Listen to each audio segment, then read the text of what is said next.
स्मरणीय तथ्य। राष्ट्रीय। 1. हाल ही में भारतीय मौसम विभाग के द्वारा 7 सेवाएं उपलब्ध कराने से चर्चा में रही उमंग क्या है? एक ऐप ई गवर्नेंस हेतु सरकारी सेवाओं का एकीकृत प्लेटफॉर्म। उमंग अर्थात unified mobile application for new age governance का लोकार्पण 22 मई 2020 को पृथ्वी विज्ञान मंत्रालय में किया। उमंग भारत सरकार का ऑल इन वन एकल एकीकृत सुरक्षित मल्टी चैनल मल्टी प्लेटफॉर्म बहुभाषी बहुसेवा मोबाइल ऐप है। 2. भारत और विदेश में ऑफशोर विंड और अक्षय ऊर्जा को बढ़ावा देने के लिए हाल ही में किन 2 महारत्न कंपनियों ने आपस में समझौता किया है? एनटीपीसी और ओएनजीसी। ऊर्जा मंत्रालय के तहत सार्वजनिक कंपनी एनटीपीसी लिमिटेड और पेट्रोलियम एवं प्राकृतिक गैस मंत्रालय के तहत पेट्रोलियम एवं प्राकृतिक गैस निगम लिमिटेड अर्थात ओएनजीसी ने अक्षय ऊर्जा व्यापार के वास्ते एक संयुक्त उपक्रम कंपनी बनाने के लिए समझौता ज्ञापन पर हस्ताक्षर किए हैं। 3. जल्द ही परिचालन प्रारंभ होने से चर्चा में रहे सामरिक महत्व के नीमो पदम दारचा सड़क किन 2 स्थानों को आपस में जोड़ेगी? लाहौल घाटी हिमाचल को कारगिल लद्दाख। लद्दाख को हिमाचल प्रदेश से सीधे जोड़ने वाली नीमो पदम दारचा सड़क 298 किलोमीटर केंद्र शासित प्रदेश लद्दाख में भारतीय सेना की ताकत को और बढ़ाएगी। चीन और पाकिस्तान को जवाब देने के लिए भारतीय सेना के जवान हिमाचल के दारचा के रास्ते पदम और फिर नीमो होते हुए कुछ ही घंटों में लेह और कारगिल तक पहुंच जाएंगे। 4.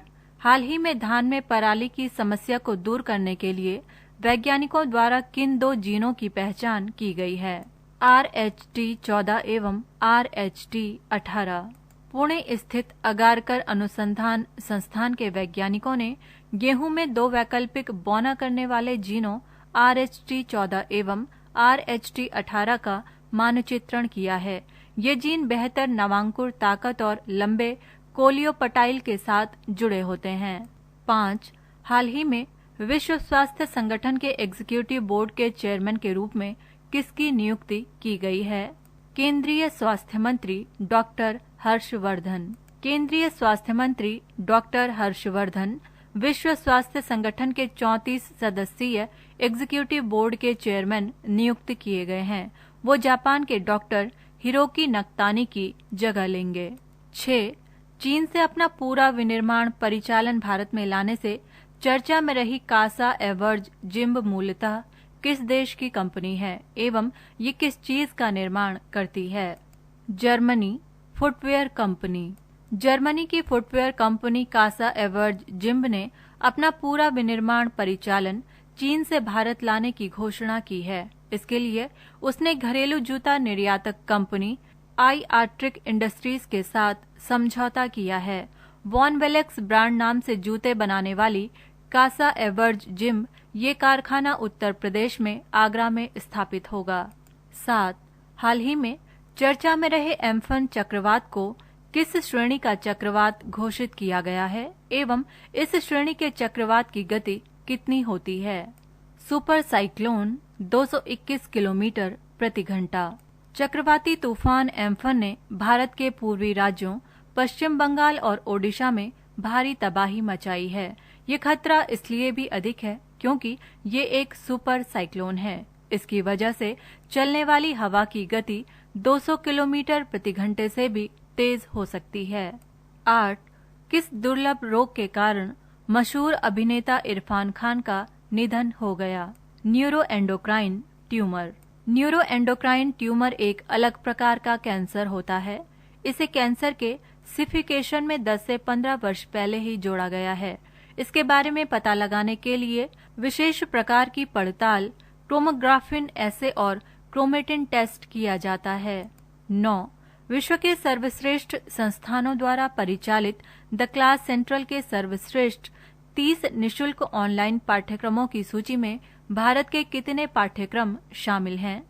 6 पाठ्यक्रम स्वयं portal, the class central, Stanford, MIT, Harvard आदि जैसे शीर्ष विश्वविद्यालयों का एक निशुल्क ऑनलाइन कोर्स यानी MOOC एग्रीगेटर ने 2019 के सर्वश्रेष्ठ 30 ऑनलाइन पाठ्यक्रमों की सूची जारी की है, जिनमें से 6 पाठ्यक्रम स्वयं पोर्टल के हैं।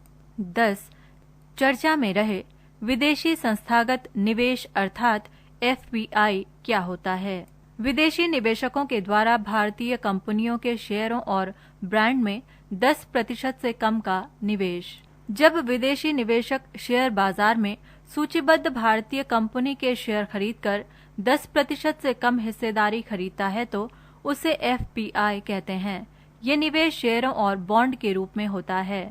11. भारत सरकार के द्वारा मत्स्य पालन के संवर्धन हेतु रुपए 20,000 करोड़ के किस योजना की शुरुआत की घोषणा की गई है। प्रधानमंत्री मत्स्य संपदा योजना। मत्स्य अर्थात मछली पालन के लिए सरकार ने एक बड़ी योजना मत्स्य संपदा योजना की शुरुआत की है। हालांकि मत्स्य संपदा योजना की घोषणा बजट में की गई थी, लेकिन हाल ही में आत्मनिर्भर भारत अभियान पैकेज की घोषणा के दौरान 15 मई को इस योजना के क्रियान्वयन के लिए रुपए 20,000 करोड़ की राशि की घोषणा की गई। पृष्ठ संख्या 65। 12. ई गवर्नेंस प्लेटफॉर्म समर्थ को किस क्षेत्र के विनियमन हेतु लॉन्च किया गया है। उच्च शिक्षा। मानव संसाधन विकास मंत्रालय के उच्च शिक्षा विभाग का सभी विश्वविद्यालयों और उच्च शैक्षिक संस्थानों में छात्रों को गुणवत्तापूर्ण शिक्षा प्रदान करने का मिशन है। इसके लिए मानव संसाधन विकास मंत्रालय ने सूचना और संचार प्रौद्योगिकी योजना अर्थात NMEICT में राष्ट्रीय शिक्षा मिशन के तहत एक ई गवर्नेंस प्लेटफॉर्म समर्थ अर्थात एंटरप्राइज रिसोर्स प्लानिंग ERP विकसित किया है। 13. हाल ही में चर्चा में रही टिड्डी चेतावनी संगठन की स्थापना कब हुई एवं इसका केंद्रीय क्षेत्रीय मुख्यालय कहाँ स्थित है। 1946 केंद्रीय फरीदाबाद, क्षेत्रीय जोधपुर। भारत में टिड्डियों के प्रकोप से बचने के लिए टिड्डी चेतावनी संगठन की स्थापना 1946 में की गई थी। इसका केंद्रीय मुख्यालय फरीदाबाद में एवं क्षेत्रीय मुख्यालय जोधपुर में स्थित है। 14. सुदूर इलाकों में सीमा प्रबंधन से चर्चा में रहे भरणी और अश्लेषा क्या हैं। क्रमशः 2D और 3D रडार। DRDO ने 2 लो लेवल लाइटवेट रडार बनाए हैं। इन्हें बॉर्डर के पास तैनात किया गया है ताकि निगरानी रखी जा सके। इन रडारों के नाम भरणी और अश्लेषा हैं। भरणी जहां 2D रडार है, वहीं अश्लेषा 3D रडार है। 15. किस एयरपोर्ट को ग्राहकों की पसंद पर भारत और मध्य एशिया का सर्वश्रेष्ठ क्षेत्रीय एयरपोर्ट का स्काईट्रैक्स अवार्ड प्रदान किया गया है। बेंगलुरु का केम्पेगौड़ा एयरपोर्ट। बेंगलुरु के केम्पेगौड़ा अंतर्राष्ट्रीय हवाई अड्डे को ग्राहकों की पसंद पर भारत और मध्य एशिया का सर्वश्रेष्ठ क्षेत्रीय हवाई अड्डा चुना गया है। 2020 वर्ल्ड एयरपोर्ट अवार्ड्स में 4 वर्ष में 3 बार बेंगलुरु हवाई अड्डे को ये सम्मान मिल चुका है। बेंगलुरु हवाई अड्डे का परिचालन बेंगलोर इंटरनेशनल एयरपोर्ट लिमिटेड अर्थात बायल करती है। 16. हाल ही में किस अभिनेता और अभिनेत्री को क्रिटिक्स चॉइस फिल्म अवार्ड्स मिला। रणवीर सिंह, गीतिका विद्या ओहल्यान। अभिनेता रणवीर सिंह को गली बॉय फिल्म में निभाए उनके किरदार के लिए हिंदी श्रेणी में सर्वश्रेष्ठ अभिनेता का पुरस्कार मिला। जोया अख्तर इस फिल्म के लिए सर्वश्रेष्ठ निर्देशक चुनी गईं और इसे सर्वश्रेष्ठ फिल्म का भी सम्मान मिला। सर्वश्रेष्ठ अभिनेत्री के खिताब से गीतिका विद्या ओहल्यान को नवाजा गया। उन्हें यह पुरस्कार फिल्म सोनी के लिए मिला। 17. पुणे के अघहरकर रिसर्च इंस्टीट्यूट द्वारा विकसित गेहूं की बायोफोर्टिफाइड प्रजाति का नाम क्या है। MACS 4028। भारत सरकार के विज्ञान और प्रौद्योगिकी विभाग के अंतर्गत एक स्वायत्त शासी संस्थान पुणे के अघहरकर रिसर्च इंस्टीट्यूट के वैज्ञानिकों ने एक प्रकार के गेहूं की बायोफोर्टिफाइड किस्म MACS 4028 विकसित की है, जिसमें उच्च प्रोटीन है। 18. कोविड-19 के कारण चर्चा में रहे कॉरपोरेट सोशल रिस्पॉन्सिबिलिटी के तहत कंपनियों को अपने शुद्ध लाभ का कितने प्रतिशत सामाजिक गतिविधियों पर खर्च करना होता है? 2%। 1 अप्रैल 2014 से हर कंपनी, प्राइवेट लिमिटेड या पब्लिक लिमिटेड, जिन्होंने रुपए 500 करोड़ का शुद्ध मूल्य या रुपए 1000 करोड़ का टर्नओवर या रुपए 5 करोड़ का शुद्ध लाभ का कारोबार किया है, उन्हें 3 वित्तीय वर्षों के लिए तुरंत अपने औसत शुद्ध लाभ का कम से कम 2% निगमित सामाजिक गतिविधियों पर खर्च करना होगा। 19. उच्च शिक्षा संकाय के व्यावसायिक विकास हेतु सरकार कौन सा ऑनलाइन प्रशिक्षण पाठ्यक्रम संचालित कर रही है? वार्षिक टीचिंग रिफ्रेशर पाठ्यक्रम अर्पित। उच्च शिक्षा में शिक्षण की गुणवत्ता बढ़ाने के लिए एक अनूठी पहल में सरकार उच्च शिक्षा संकाय के व्यावसायिक विकास के लिए 2018 से ऑनलाइन वार्षिक टीचिंग रिफ्रेशर पाठ्यक्रम अर्पित चला रही है। 20. 2019 का घनश्याम दास बिड़ला वैज्ञानिक शोध पुरस्कार किसे प्रदान किया जाएगा? प्रोफेसर रूप मलिक। मुंबई स्थित Tata institute of fundamental research में बायोलॉजिकल साइंसेस विभाग के प्रोफेसर रूप मलिक को 2019 का घनश्याम दास बिड़ला वैज्ञानिक शोध पुरस्कार दिया जाएगा। प्रोफेसर मलिक को ये पुरस्कार जैव भौतिकी के क्षेत्र में अहम योगदान के लिए दिया जा रहा है। अंतर्राष्ट्रीय 1. प्रतिवर्ष किस तिथि को अंतर्राष्ट्रीय जैव विविधता दिवस मनाया जाता है एवं वर्ष 2020 के इस दिवस की थीम क्या है? 22 मई। Our solutions are in nature. प्रतिवर्ष संयुक्त राष्ट्र के द्वारा जैव विविधता के मुद्दों के बारे में लोगों की समझ और जागरूकता विकसित करने के लिए 22 मई को अंतर्राष्ट्रीय जैव विविधता दिवस मनाया जाता है। वर्ष 2020 के जैव विविधता दिवस की theme our solutions are in nature है। 2. हाल ही में चर्चा में रहे hop on my adventures on boats trains and planes पुस्तक के लेखक कौन हैं? Ruskin Bond. प्रसिद्ध लेखक रस्किन बॉन्ड 19 मई को 86 वर्ष के हो गए।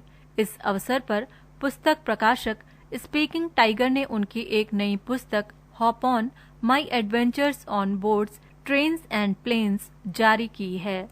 3. इजराइल के प्रधानमंत्री के रूप में किसने शपथ ली एवं वो किस पार्टी से संबंधित हैं? Benjamin Netanyahu, Likud party. Israel में 17 मई को प्रधानमंत्री बेंजामिन नेतन्याहू के नेतृत्व में नई सरकार ने शपथ ले ली और इसी के साथ देश के इतिहास में सबसे लंबा राजनीतिक गतिरोध 500 दिन का खत्म हो गया।